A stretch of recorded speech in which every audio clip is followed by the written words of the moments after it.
Can you eat pasta and still lose weight? I mean, is pasta fattening? Can you eat it on a cut? That's what we're going to cover in this video.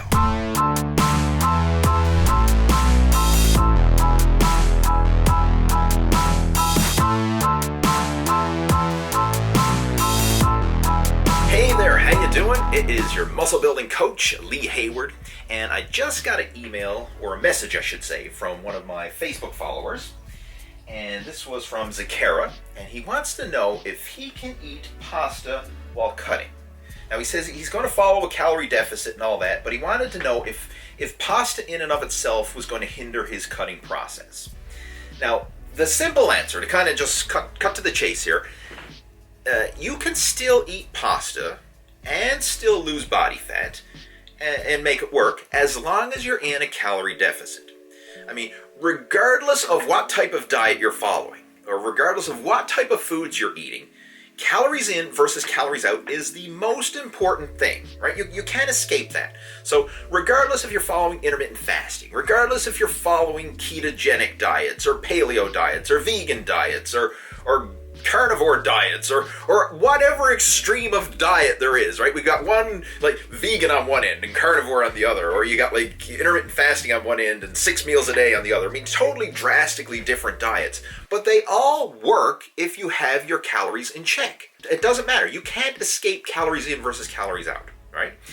And to kind of even prove my point on this, I know this is a little bit of a tangent away from the pasta thing, and I'll get back to that. Don't worry, I'll get back to that.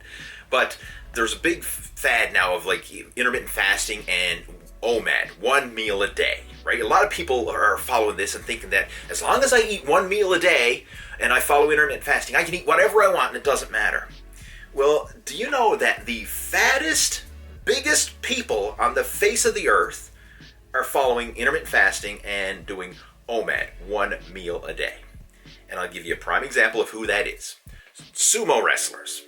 Traditional Japanese sumo wrestlers will eat one massive meal at the end of the day. So they'll get up and they'll do their training and their sumo wrestling and waddling around and whatever else a sumo wrestler does throughout the day. They'll do all that in a fasted state. And then at the end of the day, they just sit down and gorge on massive amounts of food, often washing that food down with large amounts of beer and sake and everything else, so that they are in a massive calorie surplus, even though it's 1 meal a day and it's done in an intermittent fasting type of way, right? You know, they have a big fasting window, but just due to the sheer volume of food that they tuck away in that one meal, they're still in a surplus, they're still packing on the pounds, and, you know, a sumo wrestler can be 300, 400, 500 plus pounds. Right? So, I mean, just don't think that because you're fasting in 1 meal a day or whatever, that it gives you the right to eat whatever you want. Calories in versus calories out is the number one thing. You can't escape that regardless of what diet you're following. So, just, that's the most important thing. Now, getting back to the pasta question. Why is pasta not the best food for cutting? And the reason for this is because it's relatively calorie dense. You know, as far as carbohydrates go, it packs a lot of calories for the volume of food you get, especially compared to more natural, unprocessed carbohydrates. And I'll give you an example. I took a few notes here, right, to kind of give you some examples. One particular food, let's go for potatoes, right? Potatoes are a popular carbohydrate food, and if you eat potatoes, the same volume of potatoes versus pasta, you can get less calories. And to show you what I mean, in 100 grams of pasta, there's 131 calories. In 100 grams of potato, there's only 77 calories. So if you ate the same volume, pasta versus potatoes, you're getting a lot less calories with the potatoes for the same volume of food. So that means you're actually going to get, if you were to eat the same volume, you'll have less calories for the same amount of eating satisfaction. Or you can technically eat more potatoes, get more eating satisfaction for the same number of calories, right? So it's less calorie dense, the potato is. And quite honestly, I think it's much more nutrient dense as well. Another example, spaghetti squash. This is a perfect pasta substitute if you're following a cutting diet, because it gives you that pasta type texture that you can use, like if you want to have a spaghetti and meatball type of meal, I mean, you could use spaghetti squash, but the thing is, it's so low in calories. For 100 grams of spaghetti squash, there's 31 calories versus 131 calories in 100 grams of spaghetti. So you're getting way less calories. So, I mean, you could have a big plate of spaghetti squash noodles, put your meat and your veggies or whatever on top of it to have a nice pasta dish, and it's only a fraction of the calories versus if you did the exact same thing with, real pasta noodles. So that's a good substitute right there. Another one, sweet potatoes. Again, lower in calories than pasta. 86 calories for 100 grams of sweet potatoes, 131 calories in 100 grams of pasta. Another one, oatmeal. Only 68 calories in 100 grams of oatmeal versus 131 calories in the same volume of pasta. So if you make better food choices, smarter choices, and go for those natural, unprocessed carbohydrates that are lower in calories, then you're going to fill your belly with the same volume of food, but get a lot less calories for that food. And what that's going to do is, just because you're filling your belly with the volume, it's going to send the signals to your gut, which are going to send the signals to your brain that you are full, that you're satiated, that you're satisfied, but you're getting less calories. Versus if you were to try and do the same thing with more calorie-dense foods, you have to purposely restrict yourself with those foods because you have to limit the calories. Now, you can do that if you want, but you probably end up leaving the table still feeling hungry.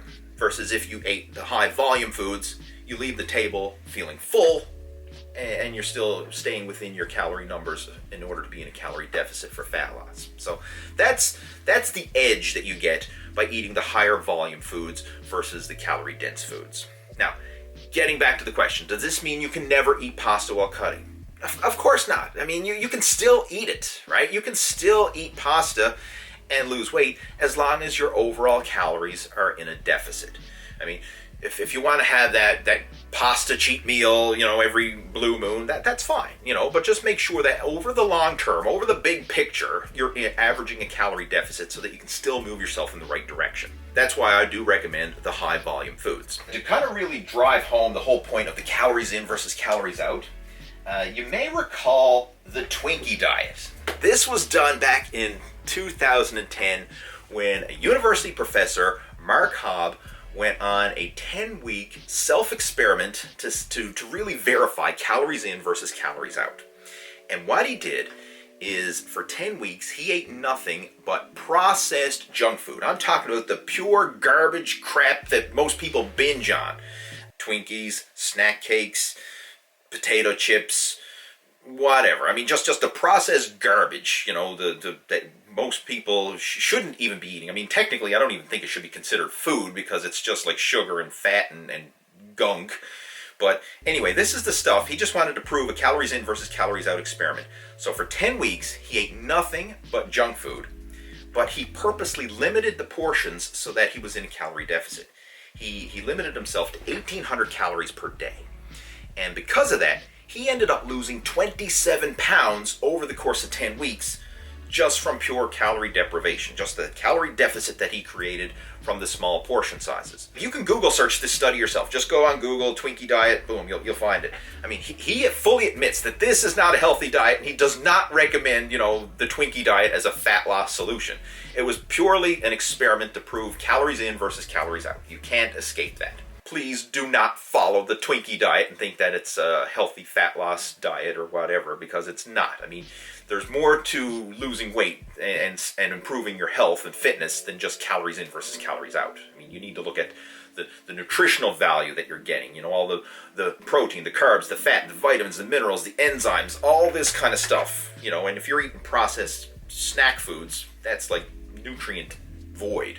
Right? There's no nutrition in garbage food like that, or at least very little compared to the natural unprocessed foods. So stick to natural unprocessed foods the majority of the time, at least 90% of the time, if you want to be healthy and fit and all that good stuff. Where does this leave us? All right, next thing you want to look at is, how do we know how many calories to consume? Right? I mean, there's all kinds of calorie formulas out there. You can go on Google and search for a calorie calculator.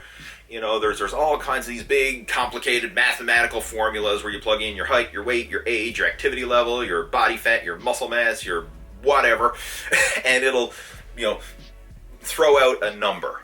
But all those numbers are just an educated guess. That's all it is. It's just a starting point, because even when you put in the physical numbers of your height, your weight, your age, and all that, you know, we all have our own individual metabolisms, our own individual hormonal makeups. You know, I mean, I'm sure you know some people who are skinny and can eat a ton of food and never gain a pound, and then you know some other people who are fat and overweight, and it's like they look at a chocolate bar and they gain weight, right? We all have those individual variances, and most of them are due to hormones and genetics and all kinds of stuff. So, you know, you can't always plug and play your height and weight into a calculator and get an accurate count, but it's a starting point. That's all it is. It's a place to start. So if you want a quick and dirty starting point, quick and easy, not quick and dirty, quick and easy starting point to get you on the right track, I've put together these. This is my little cheat sheet. For fat loss, I want you to eat 12 calories per pound of body weight per day. That's a starting point. And now, of course, once you start following that, you can adjust it up or down based on how your body responds. You know, and you'll do that just through following up and monitoring your progress. If you don't know how to do that, send me an email and I'll show you how to follow up and monitor your progress, right? I can help you with that. Next, if your goal is maintenance or body recomposition, meaning build muscle, lose fat simultaneously, I recommend that you eat 16 calories per pound of body weight daily.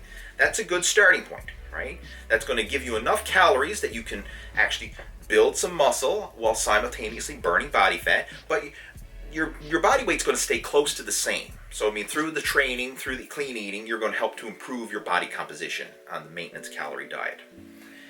The next one, if you want to bulk up, you want to gain weight, right? This is for the skinny hard gainer, someone who wants to put some meat on their bones. If this is you, then you want to shoot for around 20 calories per pound of body weight. That should put an average hard gainer in a significant enough surplus so that they can start building some muscle mass on their frame. So those are the quick and easy calorie formulas. But again, the thing that's really going to make this work is the ongoing follow-up, monitoring your progress, and modifying your program based on how your body responds.